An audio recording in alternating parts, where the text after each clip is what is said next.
What's up, guys? Welcome to this very special episode of the Sat Signal. Today, for the second time, I have Bish from StormRake on the pod, and this was a really interesting discussion. We talked about Aussie sentiment and what Australians are thinking about Bitcoin right now, because Bish is in a very unique position. He has 6,000 clients around the world that buy Bitcoin and other digital assets from him. He also talks about the regulatory environment in Australia, what it's costing us as a country by not getting regulatory clarity and trying to put glue in the wheels of progress. We talked also about the cycle. Where are we in the Bitcoin cycle?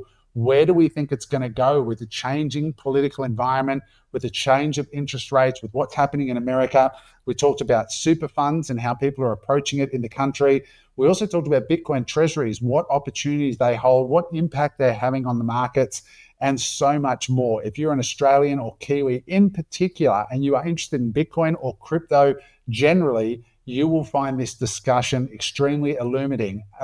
And as a bonus, right at the start, you're going to get a little preview, an inside look into the StormRake offices, the brand new StormRake offices in Melbourne, one of Australia's success stories that we should all be super proud of and be looking out for. So with that said, guys, remember, the best thing you can do for us if you're enjoying this free content is just hit the subscribe button. By hitting that subscribe button, it helps us get better guests like Bish onto the show so that we can educate you and continue giving you the best information on this journey. With that said, let's get into it.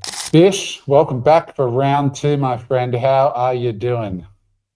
A privilege to be here. Always great to see yourself smiling and being with you on the show. I enjoyed myself so much. I reached out to you and I said, let's do a round two. And I was grateful to have you extend another invitation. Mate, I got to say, for 10 o'clock at night, you are looking very sharp, brother. I think what might be cool, what might be cool, just before we roll tape, you actually gave me a little tour of the office. So why don't you do that quickly? Show the followers, because guys, Bish runs the largest brokerage in Australia. They started off, we're going to talk about it at the start, but just check out where they are, because I want you to see these guys are legit. They're a partner of the pod and a friend of the pod. So Bish, give us a tour. Show us where you are right now. Tell us the quick story of how you got there. So this is my little shindig behind me where I hang out, but this is our sales and trading floor over here. I'll just get myself out of it. Everybody's obviously at home. Brokers and traders are getting some much needed rest after a big day on the trading floor. But we've only just moved in yesterday. So we're going to get the ticker symbols, like, those old Wall Street trading floor ticker symbols running through it, but it's only going to be showing crypto prices. Not going to be showing stocks or anything. And we're going to make it really nice. We're going to have a little poker table in the corner, a little dartboard, pool table. So yeah, the guys have worked really hard to help us get to where we are now. And all the staff have, they put in crazy hours. They only left just half an hour ago. So try to give them an environment where they'd want to, thrive and come in and grow, because a lot of them are fresh graduates from uni. And I want to give them an environment where they can come in and feel like they're right in the heart of a Wall Street trading floor, As long as we don't see any little people being thrown in Velcro suits at Target with marching bands coming through. Think of JP Morgan, but for crypto prime brokerage. None of that New Jersey operations.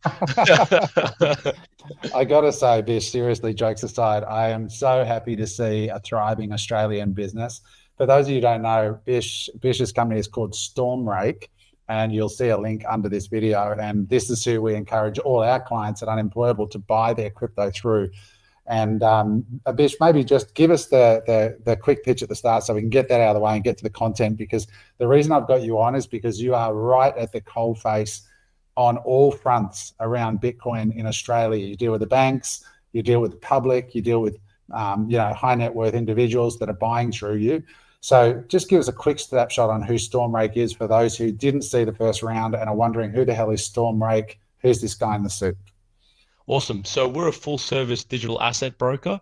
So the way we want to be used and utilized is the same way your father or grandfather may have used a stockbroker back in the day. You give us a phone call, send us an email, and we look after you from start to finish. So whether you're having a need for a trade, a deposit, a withdrawal, you're looking to be able to learn about self-custody, you want to have a ability to learn about this new asset class, You can book in consultations, complimentary, of course. You only pay for the trading. You only pay a 2% brokerage fee, thanks to Hutto's link. Usually it's 3%, but we've knocked it down for the Unemployable crew. And that's how we operate. We operate on a brokerage fee model only. So you only pay for what you use. So that way we can help you get in and out of the markets through a simple phone call or email. So for a lot of people who are familiar with platforms, and again, there's nothing wrong with the old Aussie exchange. They're doing a hard go of it themselves, having to battle the banks. But at the same time, when you're facing the banks, a really hostile regulatory environment, you need somebody who's an expert in digital assets that can help you navigate those waters. And that's what we operate and what we offer. And in addition to that, I'm a client of StormRake. I buy all my Bitcoin through you guys. You know, the 2% rate, if you guys who are experienced, you shop around, you might go, hang on, I pay like 1% somewhere else at CoinSpot or somewhere. The big difference with Bish's service and the team, and the reason they have, how many clients have you got roughly now, Bish? 6,000. 6,000 Australian clients and clients around the world, is that although it sounds higher on the surface, where a lot of these exchanges make money from you with a 1% rate is on the spread. So can you just explain that really quickly to people? Absolutely. And then we'll jump into the rest of this content that I'm itching to get into with you. Sure thing. So just to give you an idea, on CoinSpot right now, you'll pay for one Bitcoin 185,760, so 185,700 to buy your Bitcoin from them. With me, you can buy it from me at 182,800. So 182,800. So you can save yourself nearly $3,000 per Bitcoin coming in and buying through us, and that works out to be a 1.8 to 2% difference that you'll be saving just on the execution alone. That's not factoring in their fees of execution fees or deposit withdrawal fees that you'll get hit with as well. So that's how we can come out ahead. We'll get you more sats per purchase, and that can be confirmed before you even place your first trade with a live quote. Yeah, guys, that's what I'd encourage you to do. So use the link below if you want to talk to these guys. They are awesome. And as he described, they're old school. So like when I buy Bitcoin or whatever, before they transfer it, they send me an email saying, hey, Adam was going to send you a test transaction. Can you verify in your wallet that's arrived? Then I verify it, and then they send the rest. And the service is like, I've never waited more than an hour ever to get a response from you guys. It's been incredible. So with that said, Bish, let's talk about it. You've been around Bitcoin for many years. In the first episode we did together, you talked about buying Bitcoin on a piece of paper in a McDonald's car park. It was that long ago. Sounded like some dodgy deal. Back in the day, mate, it all peer-to-peer. All peer-to-peer, right? It's like an underground magic internet money. So for those of you who don't know Bish, he's been around this space for a long time. He's one of the most highly respected Bitcoiners in the country. But today you run this huge business with 6,000 clients that you're talking to, and in some cases custodying for, and so on. How would you describe the sentiment among Australian investors right now towards this asset class relative to other times in history? It's a fantastic question. I mean, the bullish sentiment across wide cross sections of Australian investing community is wild. Like, I'm seeing it, for the most part, I'm seeing over 55s coming into this asset class. Now, maybe that's because our service is better suited for those who are wanting a little bit more hand-holding, but it's astonishing the amount of people rolling over from industry super funds into self-managed super funds, the amount of people who are actually saving in Bitcoin. And I'm not just talking about people who are wanting to have a bit of a punt or speculate on, Bitcoin going to the moon or whatever it is. The moon boys have well and truly moved on to, other chains. There are a significant portion of Australians who are coming to me and saying, I'm just going to use Bitcoin as a savings account. And we have people coming to us with $2,000 a month or $2K a fortnight to come in and just do little top-ups of their investment. And they just treat it like a same. The sentiment has really shifted from one of, oh, this is just a speculative asset that I might have 1 or 2% of my portfolio in, to no, the rest of my portfolio is speculative and Bitcoin is my bread and butter. And it's been honestly the fastest change in risk appetite I've seen in a very long period of time. Like within the last 18 months, it's been astonishing to see. What do you think's doing that, mate? Like, what do you think's driving that change in the attitude? Is it just that we're moving towards that Lindy effect, that we talk about in the Bitcoin community, when the asset's been alive and survived 20 years, something happens in these births of new assets where people all of a sudden realize, oh shit, this is not going away. This is going to be here. Do you think it's Lindy effect, or do you think there's other factors at play that people are prepared to go further up on the risk curve, or what do you think's driving it? Is it a combination of all the above? The White House, what do you think it is? It is a combination of all of the above. Obviously, the White House and regulatory clarity in the United States has helped. The ETFs have helped. But what I actually think is the biggest driver, in my humble assessment, is that Australians are doing it really tough right now with a cost of living crisis, a failing Aussie dollar. Stocks aren't cutting it enough anymore, and they're looking for alternatives, alternative assets as a basket. We're talking private equity, private debt. We're talking about Bitcoin and digital assets. We're talking about precious metals, commodities in general. They have had a sharp increase in interest. So I think that it's actually the average Australian has gone, you know what? I've been trying the same thing over and over again for 2 decades, 3 decades, 4 decades. I've gone to uni or I've done a trade. I've paid off my mortgage or currently paying off a mortgage. I'm sending my kids to good school. So they've done everything that they've been told to do to be good Australians, but they're just not getting ahead in life. They're having to cut coupons, or they're having to wait for government assistance. We talked about last time how half of the Australian Electoral Commission is now reliant on the government, either for subsidies, income, or some form of employment. So we're heading towards complete socialism. And so Australians have had enough. And I think that the rise of Bitcoin's adoption and usage is actually driven by people looking for alternatives. And Bitcoin is the king of alternatives, in my humble opinion. Mm. Yeah, I tend to agree. And I think people are starting to realize that, and they're starting to slowly understand the sleight of hand that is the concept of money printing. And they're starting to understand, hang on, prices are not necessarily going up. They're only going up in fiat terms. It's in this idea of inflation. They're starting to understand that really everything's going down in Bitcoin terms. And once that penny drops, I think we're going to see some big transitions. Now, on the flip side of that, Bish, like how I mean, you're sort of in between this hostile regulatory environment and the banks who are watching their consumers wake up to the game.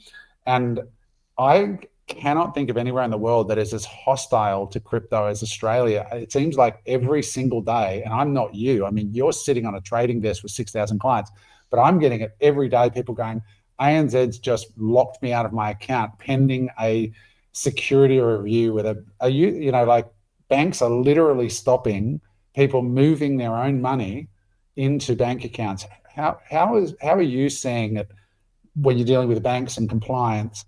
And what downstream impacts do you think that holds for Australia as a country when we look at the US, who's just flipped and gone pro and supportive? Absolutely. I mean, even Donald Trump, I believe, is looking at or has potentially already signed an executive order outlawing debanking for crypto service providers within the United States, which would be a huge, and I think it has actually already occurred. It's a massive development. And so having that regulatory clarity and the fact that the banks can't just shut you off at night just because they've decided to, and that's how they feel like it. It's honestly one of the most anti-competitive practices that we have in this country, because Bitcoin, one of the premises of Bitcoin, particularly in self-custody, is that you get to become your own bank. And I think that the banks are not ignorant. They're aware of that fact. And so what they're doing is quite anti-competitive behavior.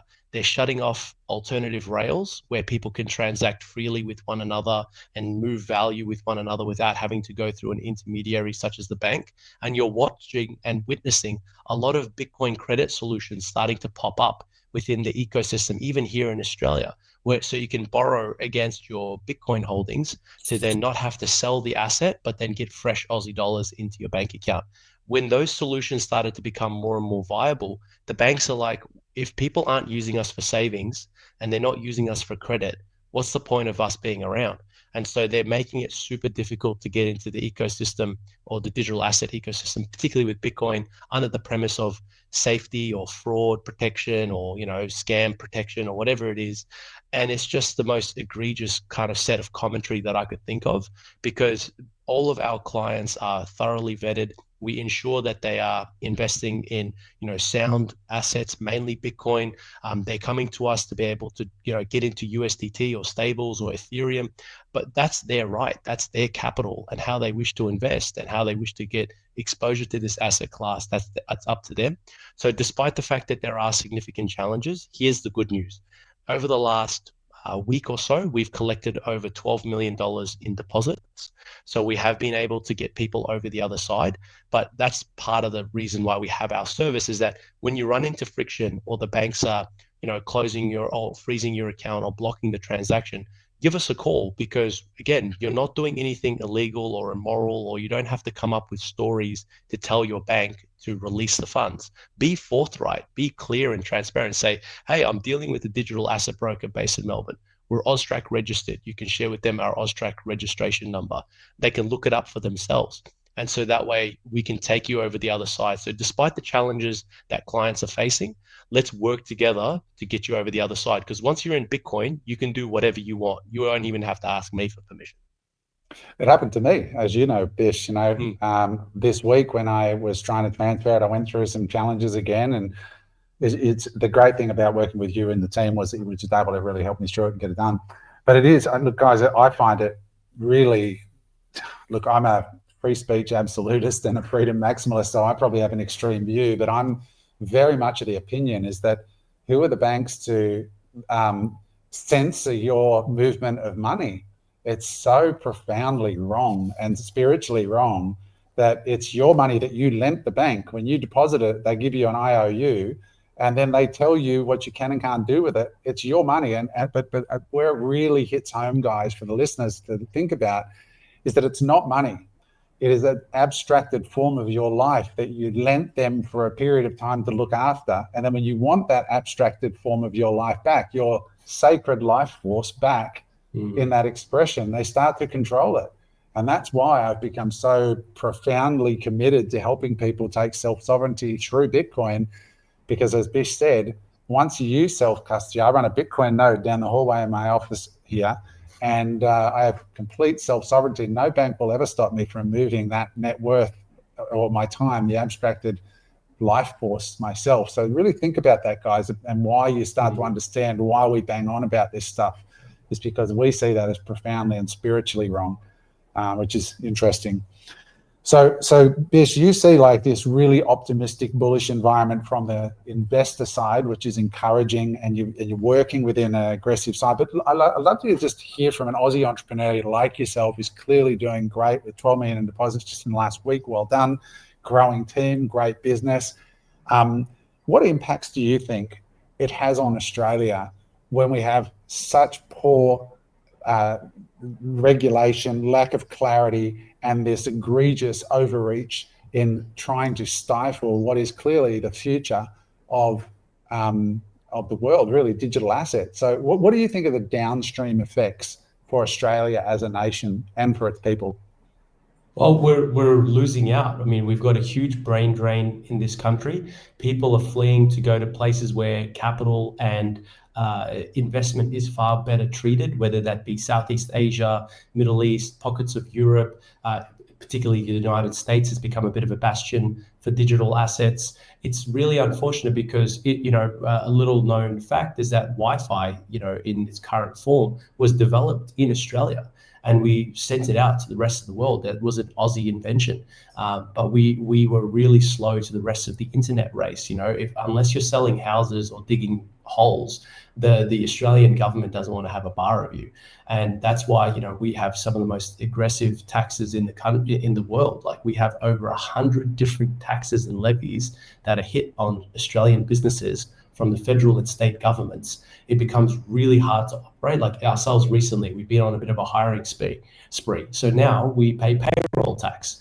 For what purpose? We're paying 8% of our monthly payroll to the Australian government for no reason other than the fact that they've instituted a limiter on growth. They don't want you to hire people. You have to, and once you cross that threshold, you can't cross back down.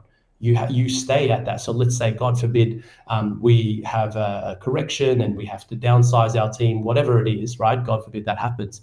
But we would still be paying that payroll tax regardless of whether we go through that. So it's just too much, right? And it doesn't make any sense. They're just throwing taxes and levies out there for the sake of it. I mean, even our beloved Victorian Premier, who wants to come out and she wants to institute a sales tax on top of what is a stamp duty. So the stamp duty is borne by the buyer, and the sales tax is going to be borne by the seller. So they're taxing both sides of the same transaction. It's getting out of control. And so, again, in terms of the bright orange hope that is Bitcoin, it really does provide an alternative, because you can store your wealth in assets that, can quite easily move with you, whether you go overseas, or protect your family's wealth from government overreach. But in terms of the downstream effects, it's just that it makes it really hard to see productivity and growth within the private sector within this country, right? Most of the job growth is public sector or government contracts or government subsidies. That's not real economic growth. That's not real productivity, right? Despite the challenges, we've been able to grow. But I speak to a lot of people. I go to like these networking business clubs and hubs and lunches, and a lot of people are having to keep their teams at a certain size. They're downsizing or they're offshoring. That's part of the biggest problem as well, is that a lot of Aussie capital and entrepreneurs are offshoring teams or are offshoring capital. There's far more efficient ways that we can keep, if we had the right incentive structure to keep Australians here, we would be one of the most successful, prosperous nations on the planet. But because we have such an aggressive regulatory regime, and we push entrepreneurs to the absolute breaking point, we make it really hard to operate. And so I think some of the downstream effects is that talent and capital will flee Australia if it hasn't already. I look at you, Bish, and that's what I think. I look at you, and I've got a few years on you, but here we have a young Australian with your business partners who've gone from a 3-person spare room in a house to where you are now. And if we don't start treating people like you better, there will come a point where you just go look at each other and go, how about we just set up a 1-300 number in Australia, move everybody to Dubai, and just continue, right? That's where this ends. And then all those jobs, all those seats that you guys watching this on YouTube, all those seats out there are gone. That office space that an investor has invested, that's gone. All the downstream benefits just disappear and go to another country, because the incentive, the crushing regulatory environment, there's only so much these guys are going to be able to. I'm not saying that they are doing, I'm just saying that that's where it ends. It's very, very sad, especially guys who are in a business like yours that really could operate from anywhere in the world. But you're choosing to operate in the state of Victoria, now the most indebted state in the world. But anyway, we're not here to talk about politics.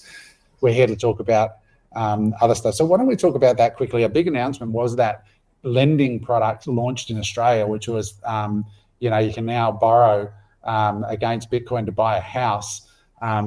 That's really exciting, because Australians are obviously massive real estate. But it opens up, when I was in Prague, there was a platform called Firefish.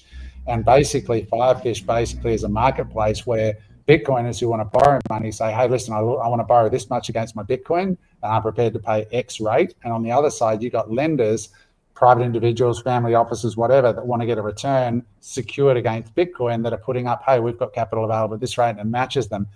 Basically, this enables that kind of thing to happen in Australia now, and for private individuals to get into the business of being a lender, like a bank, or if you've got Bitcoin, retaining the asset. Could you sort of talk us through and explain what you're seeing in Australia right now with that stuff? Absolutely, and that's a fantastic product. And it's also being able to, this lender in particular is recognizing Bitcoin as not just as collateral assets, but as a part of your asset portfolio to recognize your overall net wealth. So they have to do these eligibility and serviceability assessments as to whether you can get a loan. And for a lot of people who are like predominantly crypto or Bitcoin net wealth, for a long time couldn't get serviced on a loan because that wealth just was not recognized. And that has now happened, which is awesome. So you've got the collateralization of Bitcoin on one side, but also recognizing it as a asset that you can, show that you're liquid and you've got, means to service the loan requirement. And so these assets are, these services are only going to continue to grow, right? I think the deliverer of that is Block Earner. James Coombs is the guy that runs the operation there, and he's a top bloke. Like, I cannot speak highly enough of him. We have some of our clients who also trade with Field, who's another lender within Australia who's regulated, and we've had some of our clients withdraw Bitcoin to their wallets in order to get borrow against their BTC and get fresh Aussie dollars. And that's awesome because, you know, people could do all manner of things with this fresh capital, whether it be buying a home, doing a renovation, buying a new car, and they still have the Bitcoin asset without having to sell it. And I think that Bitcoin will have many more financial layers built on top of it, because Bitcoin is the ultimate, in my opinion, the ultimate financial settlement layer for the whole globe, right? And there'll be a number and myriad of different services that and a lot of different verticals that will get spun up on Bitcoin, this base layer. And the best way I could describe it is the internet. The internet in the early 90s was just pretty much just an email inbox for people to communicate with each other. But then there was a lot of different applications and layers that got built on top of the internet, whether we're talking Amazon, Google, social media, shopping, streaming services. All of that got built on top of the internet base layer because it was safe, secure, and reliable, and an easy way to send and receive information. What Bitcoin does is it allows you to provide a safe and secure layer to send and receive value. So all of these new applications and all of these new mortgage products, lending products, and like hybrid services between TradFi and the new DeFi services are going to meld together and will ultimately settle back to Bitcoin. And that, I think, is incredibly bullish in terms of the market structure where we are now, because we're still so early. We've only seen, you know, Bitcoin being used in 2 or 3 main ways. The first way is store of value. Second way is means of exchange and means of exchange. And then the third way is collateral asset. So those are the 3 ways currently Bitcoin is being used. But there are infinite ways that a portable, digital, finite, scarce asset can be used when you have the level of security and decentralization that the Bitcoin network provides you. So that's what I think is going to be quite interesting to see.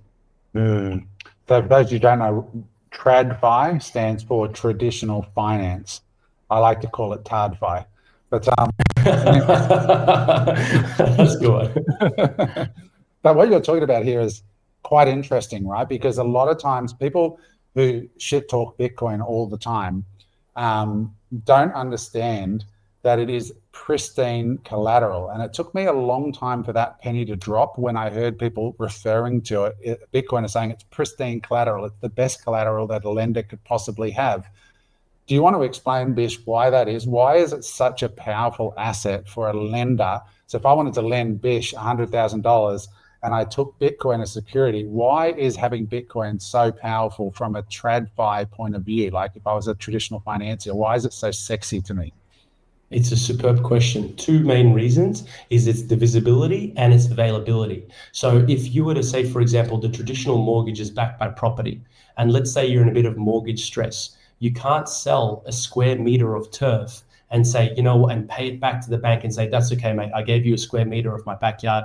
You pay down the LVR and get your loan to value ratio to a little bit more of a healthy level. You can't do that. You either sell the whole thing or you don't. And as a lender, it's really hard to move such an illiquid asset if you want to be able to do that as quickly as you possibly can. And imagine you're a big bank and you've got hundreds of thousands, if not millions of mortgages on your book. If you've got even 10% of it in mortgage stress, you have tens of thousands of properties that you're going to need to liquidate instantly on the open market, which would cause, you know, a market crash that you can then to try to recover your value. Whereas with Bitcoin, it's very divisible. So you can go down to the 8th decimal place, and it's 24/7 availability. So if you're a lender and you don't get paid within your 30-day period to, you know, continue to service the loan agreement, then what happens is you can call upon that Bitcoin either partially or liquidate in full at any time. And that's such a powerful position to put yourself in, because, or even yourself as the borrower, you might say, okay, well, I'm happy to pay down a portion. Like, let's say Bitcoin has been tearing up. It's up 30% for the year, right? And you want to use a portion of those gains to pay down some of your loan. you can do that by reducing the amount of the unit amount that you're holding with that lender. You go from 1 Bitcoin to say 0.9 of a Bitcoin, and you've just reduced your overall loan by $18,000 Australian. Happy days. The lender's happy because they've got less risk on the table. They've received more of their funds. You've paid off a portion of your loan with just pure profit or capital growth. And then if for whatever reason, I as the borrower don't pay you back, Adam as the lender, you can either partially or fully liquidate the asset on demand 24/7. Pristine collateral. Never seen anything like it. That's incredible. And I know, like for myself, I lend money as part of my portfolio of things I do. And I've traditionally done first mortgage lending over property. So if a developer comes along and they need $1 million for something, they might have a $2 million property and I'll lend them up to 60% of the valuation of the property. And if things go south, I can take the property. And I've done this for a few years now. I do it in partnership with a group out of Melbourne. But I now look at that and I go, or I could go on to something like Firefish or one of these DeFi projects or these Bitcoin lending platforms. And I can say, all right, I'll lend this guy, 100 grand against his Bitcoin. And if he falls outside of the payment parameters or he doesn't pay me the interest, the way these platforms work is they will lock it in a smart contract. My interest is in the smart contract guaranteed. And if he falls over for any reason, I get the Bitcoin to cover the debt. Plus I get my interest 100%. And I can liquidate the Bitcoin or keep the Bitcoin. It's up to me, but I'm literally taking no risk. I don't have to worry about going to court or writing bad letters or waiting to see what the auction result is. It's just instant, and my money is locked in a smart contract up front. So as a traditional TradFi lender in the past, in against real estate, it's like a dream come true. If you're like a retiree looking to get 8%, 9% return, it's actually risk-free, which is kind of crazy. Not financial advice. You guys have to do your own research, but this is the world we're moving into. And this is what Bish is saying about the base layer. When you've got a base layer that's instantly auditable it self-audits every 10 minutes. You can't double spend it. It's the most honest base layer there is. All of these kinds of opportunities for retirees, for entrepreneurs that might need some cash, like Bish might have $100,000 worth of Bitcoin on his company's balance sheet, but doesn't want to sell it. He might say, look, we just need 50 grand to make payroll. He could go and borrow against that. I've got a friend here in Limassol who has just taken some money on a Bitcoin loan and has now put it into a cash flowing investment. And now he's got the Bitcoin still growing. The cash flow investment is outperforming by a mile the interest rate on the Bitcoin loan, and he's able to pay his rent on the difference, basically. So it's really interesting when you start to learn about this stuff. Where do you think that's heading, Bish? Like with someone like Saylor, who's got 70,000, is it now Bitcoin? He's got this massive stack. Where do you think it's heading? I mean, I think he's going to be like the reserve bank of, the future. I mean, he's going to have this enormous stack of, capital that's completely audited every 10. Where do you think that's going? Like, do you have any thoughts on that? Yeah, I mean, look, what will eventually end up happening is those who have huge stockpiles of Bitcoin can be able to operate like a nation state's treasury. And look, that's what I think eventually will allow Bitcoin to become the ubiquitous and the prime financial settlement layer. It's gonna happen gradually, then suddenly, right? And that's why it's so important to have these I would say legacy institutions, because I hate saying that. I know I'm saying that as a guy in a suit, but legacy institutions will bridge the cypherpunk crypto ethos of not your keys, not your coins. Self-sovereignty is super important. I advocate for it 110%, but you need to have some sort of bridging over the next 10, 20, 30 years once we get to that fully self-sovereign, fully autonomous, fully decentralized future. You're going to need these big institutions, whether they be corporations or legacy financial players, to kind of intermediate Bitcoin whilst people are still struggling to understand it. Whereas a nicely packaged Bitcoin loan product that is provided through a regulated lender can make Bitcoin more palatable for people to come into it. So, guys like Saylor or even, the US Treasury is looking at, shoring up its own Bitcoin reserve that was signed into effect earlier on the year.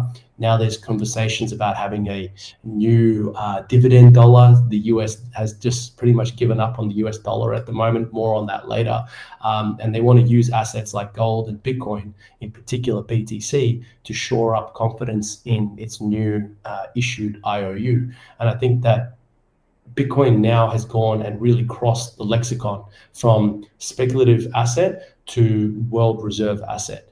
And I think that's really an important distinction to make, is that it's no longer being treated like, an asset that you're going to come across in McDonald's car park at some point. It's now treated like, a genuine global reserve asset with pristine collateral status that can be used in a lot of different ways. And what Saylor will end up having is just, like you said, pretty much a reserve bank. And what he can do, his options are limitless because as to what he can do next.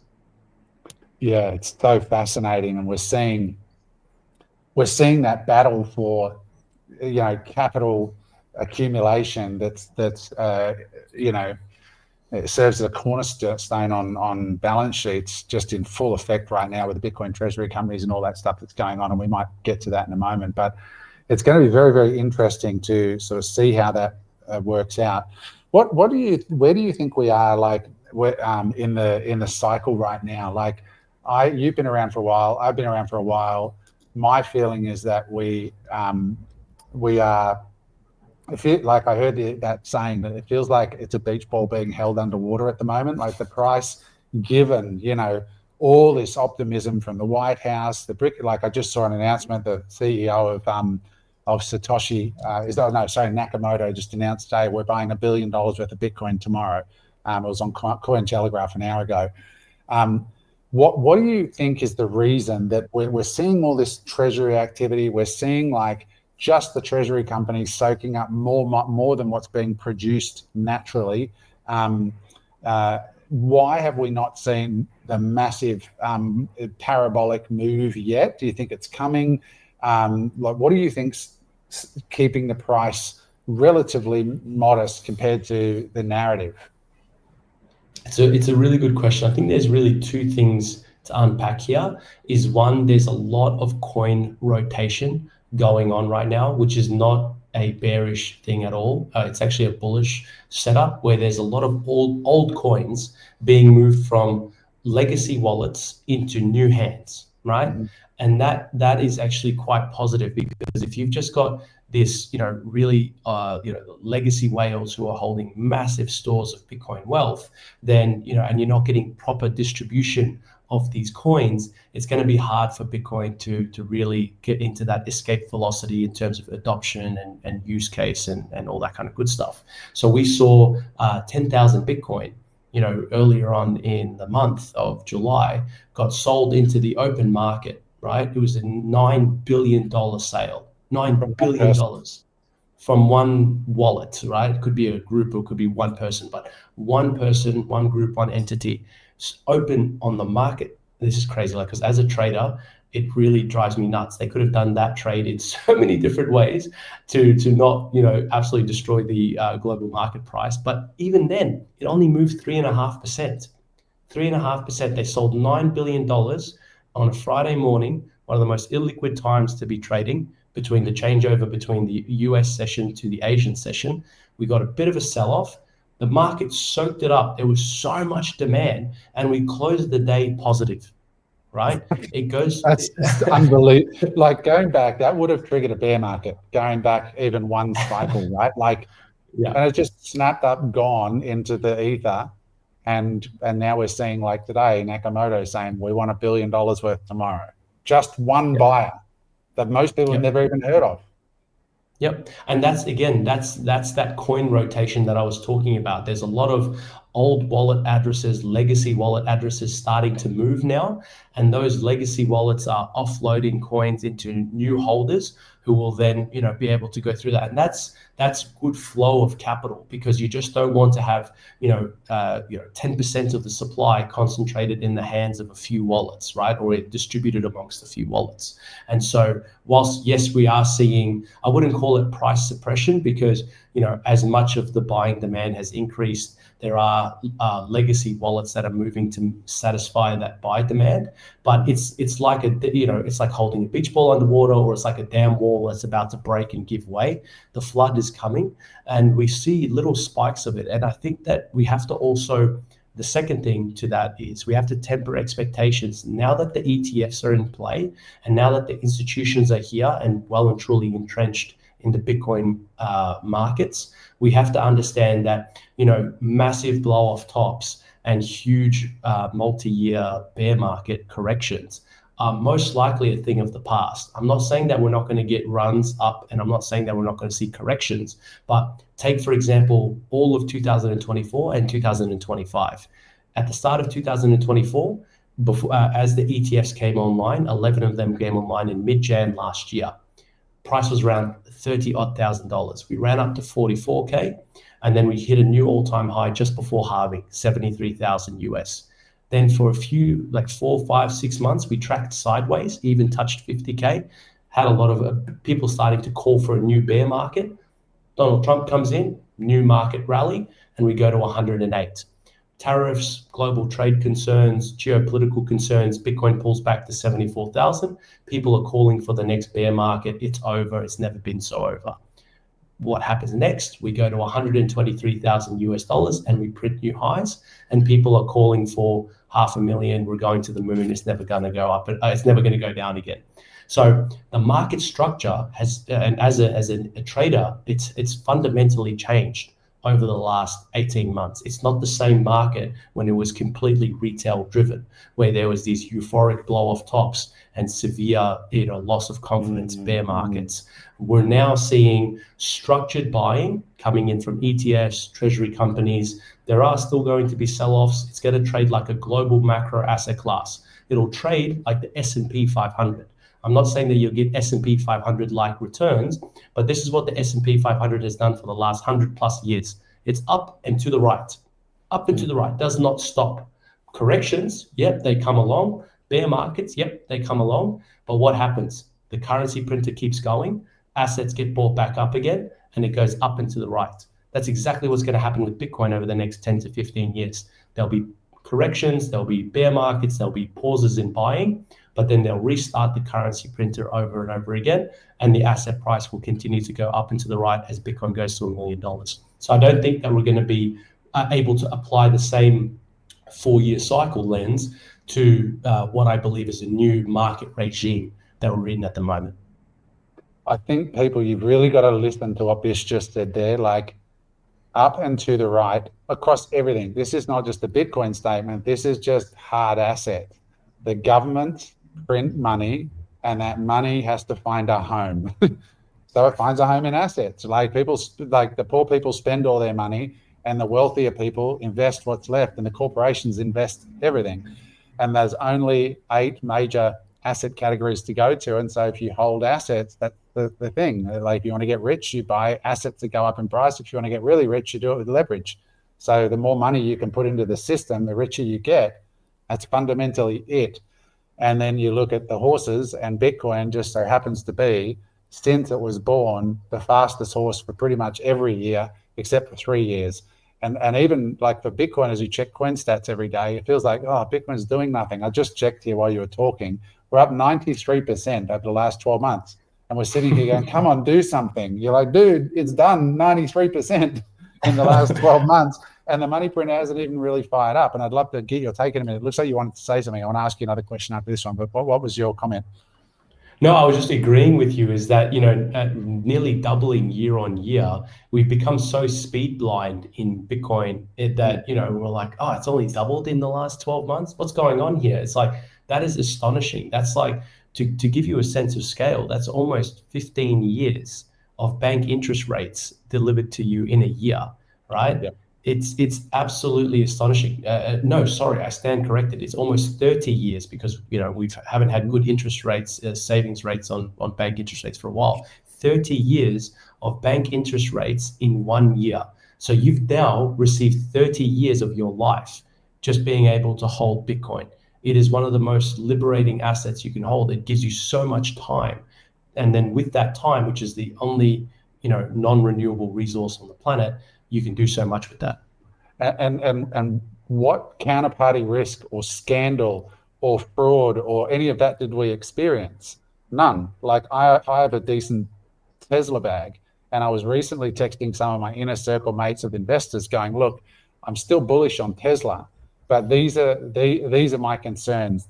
Do any of you guys share my concerns? Number one, Elon's going to get shot. Number two, he's going to lose his mind and become a crazy billionaire in a cave somewhere. He's going to go into politics. These are all counterparty risks for Tesla shareholders, right? For China, right? China is now making, in my opinion, better EVs than Tesla, but the savior is that they might win on the AI side with the robo-taxis. And I'm talking as a Tesla bull, right? But these are all the things I'm thinking about with Tesla. When I think about Bitcoin, it's like, will the government keep printing money? Yes. What's the hardest asset in the world? Bitcoin. Okay, I'll just keep buying Bitcoin. That's the end of my thesis. There's nothing else to think about. There's not some Bitcoin CEO is going to get caught on a super yacht doing coke with hookers, right? It's not going to happen, right? It's not going to favor one country over another. It doesn't care that Russia might be fighting with China, or it's borderless. It's a protocol. And you were talking about protocol before, and how everything gets built on the protocol. www is the internet protocol that took 15 years before we settled on www as the winner. And then upon that, browsers, and upon browsers, search engines and banks and apps and all the ways we interact, it's all living on this base layer protocol. And there's only a few times in someone's life, in a human life, that you'll see the birth of a protocol. And so what we're seeing now is the birth of a monetary protocol called Bitcoin. And Bitcoin has, I think, now won that race. It is going to be the base layer. And then upon that, we're going to see mortgages and loans and, DeFi lending projects and, used as a settlement layer for real estate transactions and all kinds of things. It's going to be an exciting time. So Bish, we're almost getting through this. There's lots to talk about. It's exciting. And I love hearing your take, man, because I totally agree. But what do you think is going to happen we love Australia, but it's a small place. It's kind of globally not that relevant. When it comes to a global asset like Bitcoin, you've really got to watch what's happening in the big markets like America, which leads the world as the current reserve. What do you see coming down the pipe now that it's become clear that Trump can't get the American economy out of the trouble it's in by getting Elon to cut costs? That didn't work, and God bless them. It was great that they tried, and then having Howard come in and try and increase, revenues, that is not going to get it done. What do you think is going to actually happen now once they get Powell out? Who hates Trump, and Trump hates him because they're on different sides of the political aisle. But when Trump gets what he wants, which is cheaper money from the Fed, from your perspective as a trader and somebody who knows how these markets work, what happens next? Parabola. I mean, it's going to get crazy. And I'm not just talking about for Bitcoin. I'm talking for stocks. I'm talking for precious metals, real estate. When cheap money starts flooding the system, the parabolic move, the melt-up move that everybody's been calling for will start to truly begin. I mean, Bitcoin touched 122,000 yesterday on the whiff of potentially cutting rates. It jumped the interest rate futures, where they speculate on what future interest rates are going to be from the Federal Reserve, jumped to 88%, the highest it has been in months. And people were now front running that expectations that they're going to cut interest rates, which is going to make borrowing easier, which is going to make it easier for the banks to create credit, which is going to make it easier to pump the system with cheap cash. And what is going to happen is hard assets, scarce assets of all manner of nature, digital and physical alike, are going to absolutely melt up. We've got CPI numbers coming out in about 10 minutes. So the inflation print will come through. The expectations is that inflation, now again, you guys have to take this with a massive dosage of salt, because their government reported inflation statistics, which we know is completely inaccurate. But once you've taken that salt dose, you got to understand that they're wanting to paint a particular narrative to force the hand of the Federal Reserve to cut interest rates. So the inflation numbers are expected to come in either soft or in line with expectations, which means that the Federal Reserve in the September meeting will be forced to cut interest rates 25 to 50 bips, most likely just 25 bips. And when that happens, we also just, was it today's Tuesday? No, yesterday was Tuesday. And they're coming through and they're getting the ability to cut interest rates today. The RBA here in Australia cut interest rates. And so we're starting to see this global leveraging up again, because you've got to understand in 2022, 2023, we saw the fastest interest rate hikes in history, right? In recent history, I should say. And so when you had that macro backdrop of rising interest rates and tighter capital controls or tighter credit controls, then the market took a breather. Crypto took a breather, stocks took a breather, real estate took a breather. Now what they're doing is they're getting ready, mate. They're literally, it's the war drums are beating up, saying, guys, cheap credit, cheap capital is going to pump the system, and smart money is already allocating towards Bitcoin. Right? They're allocating in droves because they know what's going to come down the pipeline. They don't want to be in position after the announcement is made. And once the market has started to melt up, they want to be in position before the melt up move happens. And that's when asset prices in general are just going to absolutely fly and go to the stars. For Aussies listening to this, think about what happened pre-COVID, right? Like if you could jump in a time machine, knowing what you now know about what happened to real estate prices and asset prices when COVID hit, what would you do? Would you be leaving your money in cash and sitting on the sidelines? Or would you be waiting for that initial announcement of when everybody got scared and then, you could buy real estate cheap? And would you get as much money as you can into hard assets? And the answer is, if you're not an idiot, is buy as much hard assets as you can, because it all doubled, and that's I tend to agree. And I think this book behind me, The Big Print by Larry Lepard, talks about this, but it's becoming clear to me that the US is going to try to print their way out of this.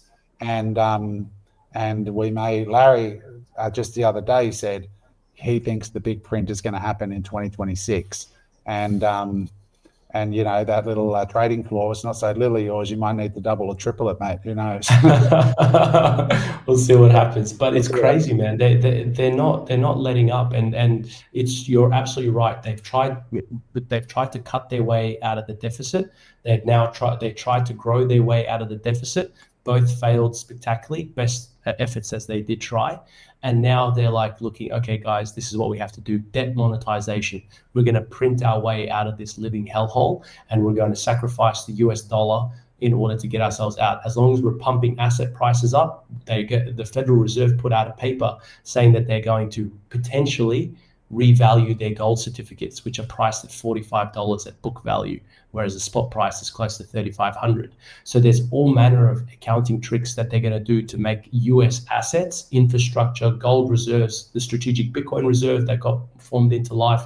They're going to make their asset side of their balance sheet look so strong that the debt looks minuscule in comparison.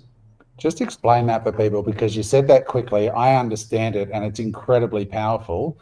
That bit about the gold reserve. So the US has on their balance sheet a whole bunch of gold, right? But it's valued on their books at how much? $45 an ounce, did you say? Yeah, $45 and something cents an ounce, correct. And how much is gold actually today? 3,400 US, 3,400 US as the time of speaking. It was like 800 times or something. I don't know what that is, but it's a lot. It's a lot. So what you're saying is that they can go in and just simply wave a wand and say, okay, well, we're just tidying our balance sheet up. Oh, look, there's a whole asset here that's undervalued by a lot. And then they could borrow against it. They could borrow to buy Bitcoin against it. They could convert it to Bitcoin. There's lots they could do, right? And in that legislation, they said, we want the ability to acquire Bitcoin, but at a net neutral to taxpayers. So in theory, they could sell the existing asset, which is gold. And to give you an idea of how poorly gold has performed against Bitcoin, for those who are not aware, if you bought $1 worth of gold in 2010, you would have $2.74 or $3 or something today. And if you put that same dollar into Bitcoin, you'd have 1.5 million. So Which of those two assets do you think they should maybe have more exposure to, ladies and gentlemen? And so if the US does start to do this stuff, and this is pure speculation now, but if you look at it and you go, all right, the Trump organization's the sixth biggest treasury in the United States when it comes to Bitcoin, number one. You've got a pro-crypto White House. You've got people in the White House who own Bitcoin and advocating for it openly. They're saying the quiet part out loud. What do you think? And you've got a president and his sons that openly said, we're coming for TradFi because you fuckers debanked us, right? They cut the Trump family off. And they have openly said, you want to debank us? We're now in power. We're going to make people debank the banks.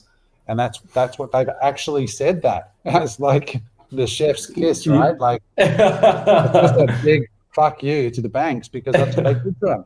And Trump is a lot of things, but somebody who forgets is not one of them, right? This is a guy that will hold a grudge till he dies, and then he'll pass those grudges to his kids, who'll hold them till they die as well. So it's an interesting time, you know, and this is why this stuff matters to the average Aussie. Learning about this kind of geopolitics and what's happening in the world can equal money. Like it's a straight line towards wealth when you start to understand this stuff, which is why I love doing these podcasts, talking to smart people like Bish and getting that inside run of what's going on. So final thoughts, Bish. Bitcoin treasury companies, what do you like about them? If you do like anything, what are you afraid about them? Good, bad? What's the Bish take? Oh, it's a good one. So Bitcoin treasury companies, it's quite divisive in the Bitcoin community. The Bitcoin community either absolutely adores Bitcoin treasury companies because they feel like it's, you know, the hyper Bitcoinization in a nutshell, essentially, which Safer Dean talks about a lot. And then others are saying, you know, it's Bitcoin IOUs all over again. Paper Bitcoin accusations are being levied. That's why the price hasn't ran as hard as it has. So it's quite a divisive topic. For me, I think Bitcoin treasury companies are a natural function of the birth of a hard, scarce macro asset, right? When equities or the stock market began back in the Dutch days, the Dutch East India Company, they used to sell shares in ships that would go out to get spices from the Far East and bring it back to Dutch ports. And if you had successful ships, that's your share value would increase. So that was the birth of the stock market back then. And so now we've watched the birth of digital asset markets and predominantly Bitcoin.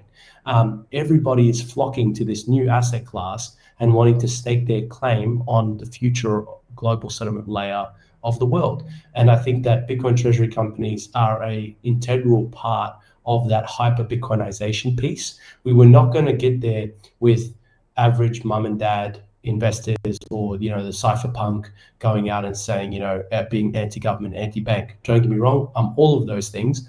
But at the same time, we need to see serious capital getting allocated into this space in order to, and not just by one or two players. Like Michael Saylor has done an incredible job writing the playbook, but it's super important to see a diverse number of these treasury companies compete with each other, because then you're going to get a genuine Bitcoin lending market. You can get competitive Bitcoin interest rates. And then that's when you can start having an actual financial ecosystem pop out of Bitcoin as well. The purist who's like, I'll buy and hodl and everything. Bitcoin dies if we just hodl Bitcoin indefinitely. Definitely hodl 90% of your stack, but Bitcoin should be used as your means of exchange, should be used in your everyday finances, should be used to help you get leverage and be used as collateral, right? You know, you obviously have your forever stack, which is a good chunk of it, that sits in deep cold storage with multi-sig and all the protections around that. But then you need to have some liquid Bitcoin that you can then use in your everyday. And so I'm very, very bullish on Bitcoin treasury companies. In fact, I don't want to give away too much because I want to try to line up podcast number 3. But with that said, there is a Bitcoin treasury company being built right here in Australia right now. I'm very close to it. And it's going to be the first Bitcoin treasury company in the country. Mm-hmm. You've heard it here. Adam Hudson's podcast. You guys get the absolute creme de la creme scoop. This is coming to Australia now. And look, it won't be able to be as big as Michael Saylor to begin with, because our capital markets are quite small and we don't have the risk appetite that Americans have. but I know very close firsthand. I know a very dear friend of mine building a Bitcoin treasury company right here, and I would like to share that more with you. And once I've got more details that I can disclose. When it's not embargoed, mate, I want first dibs on dropping the announcement. But I did hear a whisper that this was in the works, so it's very exciting, mate. And I can't wait to announce that one. I tend to agree with you, because what I love about Bitcoin treasury companies is it's moving money, huge pools of money, from assets that I think are trapped and underperforming. For example, bonds. It's moving all this capital from bonds into the pristine best capital. It's moving a lot of money out of real estate. Like, I sold my entire real estate portfolio in Australia, and it's finding its way, a majority of it's finding its way into Bitcoin.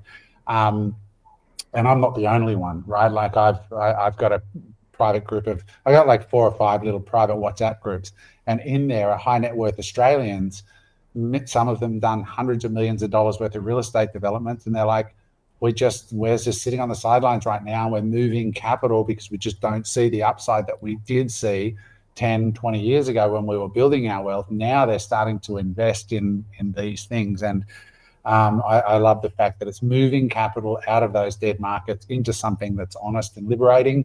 And it's giving, I mean, the one thing I wanted to add to the comment that Bish made about the rotation is that the other great thing is that, you know, this person who sold $9 billion worth of Bitcoin, it's establishing now a new base for the asset. So in the past, when you've got a price at 120,000 US dollars, and you got a whole lot of people who bought it for 10 cents or $1 or $2, like this particular person spent less than 100 grand to acquire that bag that was sold for $9 billion, right? So when these huge bags that in their mind they paid this small amount, when these guys get rotated out and the new bag holder, which is a institution, their base is 120, and they're not going to sell it for 122.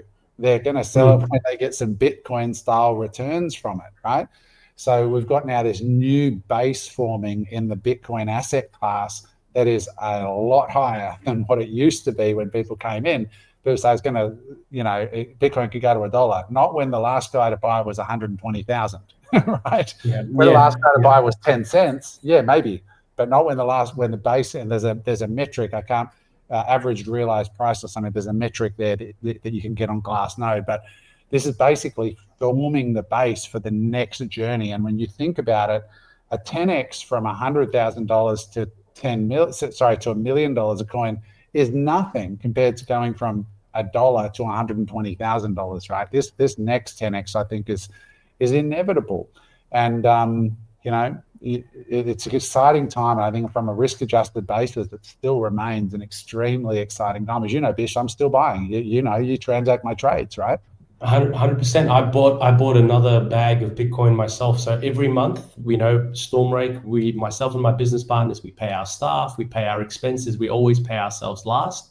And then once everything has been accounted for, we buy more Bitcoin. I bought over 6 figures of Bitcoin with last month's proceeds of the business, which was a great month for us by all accounts. And the first thing I could think of was, please, Bitcoin, stay under 115. Stay under 115, please, I beg you, please. And then just bought up as much Bitcoin as we could at the start of August. I did too. I bought another 6-figure bag this month as well at close to all-time highs, because I'm not buying for now. I'm buying for down track. And I also agree with you about spending. For the first time in my life, I've started to spend a little bit of Bitcoin with service providers and so on. And I've started to accept only Bitcoin. So if somebody wants to have a chat with me, I charge $2,000 for a one-on-one, right? But I only get paid in Bitcoin. Otherwise, you can't do it. So I was gonna and I mean, for me, I always hold a little bit of Bitcoin on my Moon wallet. People always ask me what hot wallet I use. I love using Moon. It's easy. You can do both Bitcoin mainnet and Bitcoin Lightning transactions within the same wallet. So send, receive, and I love this stuff, right? I always have like about 5 to 10 grand on me in Bitcoin at all times, because whether I'm spending Bitcoin at the local pub, which is the Fox Hotel, they accept Bitcoin here.